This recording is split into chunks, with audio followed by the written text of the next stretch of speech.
Bismillahirrahmanirrahim. Assalamualaikum warahmatullahi wabarakatuh. Alhamdulillah. Alhamdulillahi rabbil alamin. Wabihi nasta'in. Wa ala umuri dunya waddin. Ashhadu an la ilaha illallah wahdahu la syarika lah. Wa ashhadu anna Muhammadan abduhu wa rasuluh. Allahumma salli wa sallim wa barik ala Sayyidina Muhammad wa ala alihi wa sahbihi rasulillahi ajma'in amma ba'd. Rabbi shrah li sadri wa yassir li amri wahlul 'uqdatan min lisani yafqahu qawli. Subhanaka la ilma lana illa ma 'allamtana innaka antal alimul hakim. Shadaqallahul azim.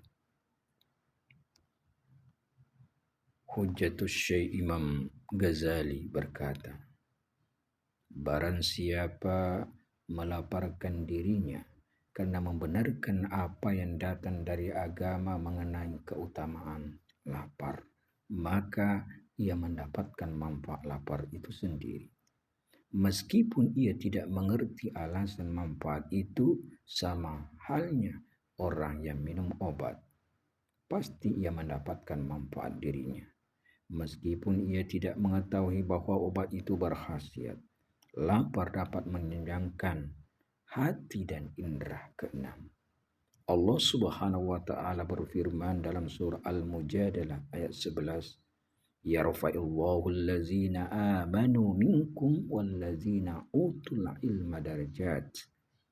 Niscaya Allah akan mengangkat kemuliaan orang-orang yang beriman di antaramu dan orang-orang yang diberi ilmu pengetahuan beberapa tingkatan.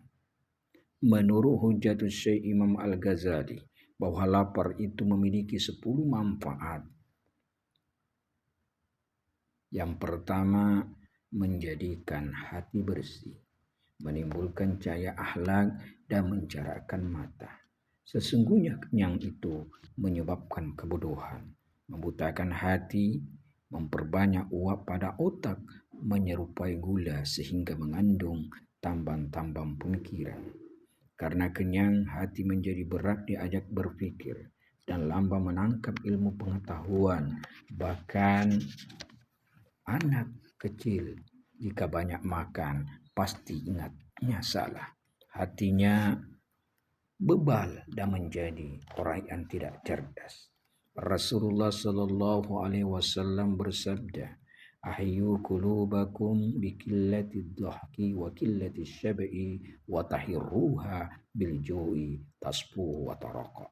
Hidupkanlah hatimu dengan sedikit tertawa dan sedikit kenyang, dan sucikanlah ia dengan lapar. Pasti hatimu menjadi bersih dan lembut.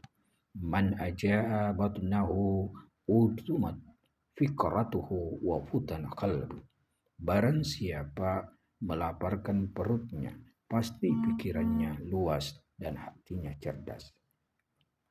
Saudaraku jemaah yang dimuliakan Allah Subhanahu wa taala. Itu hal yang pertama. Hal yang kedua adalah membuat hati jadi lembut dan bersih sehingga siap menjalankan zikir. Banyak sekali zikir yang melintas pada diri kita, maka hati kita akan menjadi nikmat. Seakan-akan antara lisan dan hati terdapat tembok penghalang yang begitu tebal. Hal ini karena kerasnya hati. Maka dari itu, hati harus dilembutkan dengan jalan zikrullah. Hal yang ketiga, menyebabkan pecahnya, hancurnya, dan hilangnya sifat sombong. Menjadikan hancurnya sikap mengkufur nikmat. Padahal kufur nikmat merupakan dasar kejahatan dan kelalaian terhadap Allah Subhanahu wa taala. Selagi manusia tidak pernah melihat kehinaan dirinya dan kelemahannya, maka tidak dapat melihat kemuliaan keperkasaan Tuhannya. Sesungguhnya kebahagiaan manusia adalah bahwa ia terus-menerus menyaksikan dirinya dengan mata kehinaan dan kelemahan, lalu menyaksikan bagaimana dia menyaksikan daripada kemuliaan Allah Subhanahu wa taala. Karena Dengan lapar, seseorang akan merasa butuh kepada Tuhannya. Hal yang keempat adalah dengan lapar, seseorang tidak merupakan daripada makhluk yang rakus. Dengan lapar seorang tidak melupakan bencana dari Allah dan siksanya juga. Dan tidak melupakan orang-orang yang menerima siksaan. Sesungguhnya orang kenyang itu lupa kepada lapar dan lupa pula kepada penderita kelaparan. Hadirin jamaah rahimakumullah. Lalu ingat juga bagaimana seluruh makhluk merasa kehausan di padang mahsyar. Ia merasakan betapa sangat lapar orang-orang seluruh jagat ketika berada di hari itu. Ia merasakan bagaimana penghuni neraka menderita kelaparan, lalu makan kayu berduri dan pohon zakum, kemudian minum air nanah. Hal yang kelima, lapar dapat menghancurkan semua nafsu syahwat. Itulah juga menjadi pembelajaran ketika kita menjalankan ibadah puasa. Karena sumber daripada nafsu syahwat dan kekuatan adalah makanan. Mengurangi, membatasi makan berarti membatasi kecenderungan nafsu syahwat. Dan hal yang keenam, lapar dapat mencegah tidur sehingga dapat mengekalkan malam untuk bagaimana beribadah. Karena seorang yang banyak makan tentunya ia banyak minum. Orang yang banyak minum niscaya banyak tidur. Karenanya seorang syekh ketika diberi sajian makanan di depannya berkata, kalian jangan banyak makan agar tidak banyak minum. Jangan banyak minum agar tidak banyak tidur. Dan jangan banyak tidur, nanti banyak menderita kerugian. Hal yang ketujuh, lapar memudahkan ketekunan seseorang dalam beribadah. Dan kedelapan, lapar seseorang akan sehat dan tidak mudah terkena penyakit. Dan yang kesembilan, lapar menjadi hemat. Dan yang terakhir, lapar memungkinkan seseorang mengutamakan orang lain, gemar bersedekah dengan memberikan makanan kepada anak yatim maupun fakir miskin. Dengan demikian, kelak di hari kiamat ia berada dalam naungan sedekahnya. Imam Al-Ghazali berkata, apa yang dimakan maka gudangnya adalah kakus, besi. Tetapi apa yang disedekahkan maka gudangnya adalah karunia Allah. Karenanya harta yang menjadi milik seorang hamba Allah hanyalah disedekahkan. Selain itu hancur menjadi tanah. Bersedekah dengan kelebihan makanan itu lebih utama dari makan secara kenyang. Diterangkan jika Al-Hasan membaca ayat ini, inna aradna al-amanata 'ala as-samawati wal ard wal jibali fa baina an yahmilnaha washfaqna minha wa hamalaha al-insanu innahu kana zaluman jahula. Sesungguhnya kami telah mengemukakan amanah kepada langit, bumi dan gunung-gunung. Maka semuanya enggan untuk memikul amanah itu dan mereka khawatir akan mengkhianatinya. Dan dipikullah amanah oleh manusia. Sungguhnya manusia itu adalah amat zalim dan amat bodoh. Al-Quran surah Al-Ahzab ayat 72. Al-Hasan mengomentari firman Allah. Allah subhanahu wa ta'ala mengungkapkan amanah kepada langit yang 7 tingkat. Jalan dihiasanya dengan bintang-bintang. Dihiasi dengan daripada bulannya, mataharinya. Dan para malaikat membawa arsy yang agung lalu berfirman, apakah kamu memikul amanah dengan segala yang ada di dalamnya? Langit lalu bertanya, apa yang ada di dalam amanah itu? Jawab Allah, kalau kamu berbuat baik pasti dibalas, dan kalau kamu berbuat jahat pasti disiksa. Langit pun berkata, tidak. Kemudian Allah mengamanatkan kepada bumi, namun bumi menolak. Allah lalu mengamanatkan kepada gunung yang tinggi dan kokoh.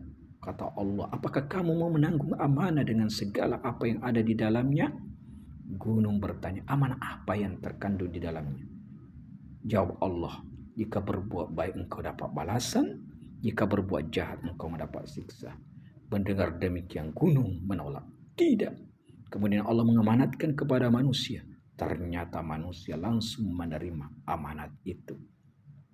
Lebih lanjut Al-Hasan berkata, sungguh manusia amat zalim kepada dirinya sendiri. Ia amat bodoh terhadap perintah Tuhannya. Dan kebanyakan manusia tidak melaksanakan amanah itu. Inilah hadirin jamaah muliakan Allah Subhanahu wa taala, kita belajar menahan daripada lapar. Bukan berarti kita dilarang untuk makan. Makan karena Allah. Makan menjadi ibadah. Makanlah kita sebelum kita lapar. Dan berhentilah makan sebelum kita kenyang. Itulah resep daripada Rasulullah Sallallahu Alaihi Wasallam agar kita merasakan bagaimana saudara-saudara kita kadang tidak makan, tidak minum, tidur di emper, tidak punya rumah, tidak punya tempat untuk berteduh dari panasnya matahari, daripada dinginnya ketika hujan. Inilah kita bagaimana memahami diri, memahami saudara-saudara kita, belajar dan belajar. Bukan hanya belajar kepada manusia, kepada guru, tapi belajar kepada alam, kepada pohon-pohon, kepada batu-batuan, kepada kerikil-kerikil, dan seluruhnya. Kita semuanya belajar, utamanya belajar kepada diri kita. Man arafa nafsahu wa qad arafa rabbah. Wa fi anfusikum afala tubsirun. Mudah-mudahan kita dirahmati Allah Subhanahu wa taala. Demikian daripada pengajian kita untuk lebih mempertajam mata batin kita sehingga kita lebih khusyuk, istiqamah di jalan Allah Subhanahu wa taala. Mari kita tetap jihad fisabilillah, berjuang di jalan Allah, melawan daripada nafsu kita perangi nafsu amarah, nafsu yang jahat. Kita masukkan nafsu-nafsu yang indah, nafsu rada, nafsu mutmainnah. Ya ayatul nafsul mutmainnah irji'i ila rabbika radiyatan mardiyah fadkhuli fi ibadati. Amin. Kita sudah doa kibaratul majlis. Subhanallah bihamdika asyhadu an la ilaha anta astaghfiruka wa atubu ilaik. Demikian pengajian daripada duha ini. Mudah-mudahan kita diberkahi oleh Allah Subhanahu wa taala. Assalamualaikum warahmatullahi wabarakatuh.